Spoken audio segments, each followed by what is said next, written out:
Sirvo kamrima gunrem, sirong lodola ren song sanahan, cigdong kat bernen lat thawani.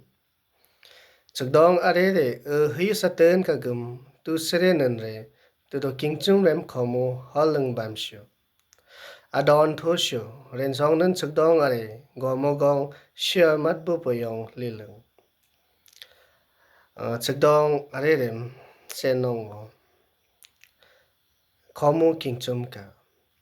Tudo kingchum ka khomo halung sem achum mazukle lom lung nongat bu lom nyaten lombar doka sem re mafamle geherd dupsyong saten ka honun signim sonab yingru mat gasyo vi sol sadere honun afu lom ne rengasyo tudo kingchum ka khomo halung sem achum mazukle honun Dope yuk mat thumunin, enin matba, shuto sa adon de mutonle.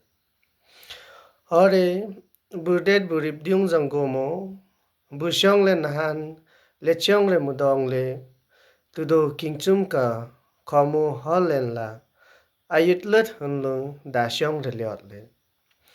Kiduk chundong, gun rem la joksyo, midyop de lot de honen, san kert gatmo, Sigdum ka nyimbugun kumar pansong, tudo kujok jim ng nahan, fritom bugomo.